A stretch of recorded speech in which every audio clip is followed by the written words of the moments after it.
სასჯელ აღსრულებისა და ჯანდაცვის სამინისტროების წარმომადგენლება საქართველოს ექიმთა ასოციაციასთან ერთად დაავადებათა ახალი ჩამონათვალი შეიმუშავეს, რომლის საფუძველზეც მშავდებულების სასჯელის მოხდისგან გათავისუფლებიან. ბრძანებულებას ხელი უკვე მოაწერა ჯანდაცვის მინისტრმა, დამტკიცდა იმ მძიმე დაავადებათა ჩამონათვალი, რომელიც პატიმრის გათავისუფლებას ითვალისწინებს.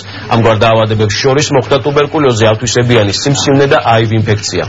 პირველი სამედიცინო დოკუმენტაციის შემოდის. ჯანდაცვის და სასჯელ აღსრულების სამინისტროებმა საქართველოს ექიმთა ასოციაციასთან ერთად შეიმუშავა დაავადებათა ახალი ჩამონათვალი, რომლის საფუძველზეც მოხდება მშავდებულთა გათავისუფლება. საზოგადოებამ კარგად გაიაზროს ამ ბრძანების და კომისიის მნიშვნელობა და არამც არ უნდა მოხდეს ამ კომისიის გაიგივება მშავდებულთა გათავისუფლების სხვა მთავარ მექანიზმებთან, როგორც არის მაგალითად შეწყალების კომისია, როგორც არის პირობით ვადამდე გათავისუფლების კომისია. საზოგადოებას შევპირდით, რომ მოხდებოდა იმ დაავადებების ნუსხის გადახედვა, რომელიც შეიძლება გახდეს სასჯელისგან განთავისუფლების საფუძველი.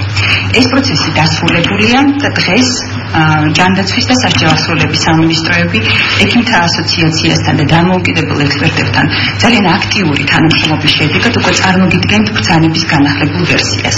ბრძანება გამოქვეყნებულია საკანონმდებლო მაცნეში, ასევე იგი გახდება საჯარო როგორც ჯანდაცვის სამინისტროს, ასევე სასჯელ აღსრულების სამინისტროების ვებგვერდების საშუალებით.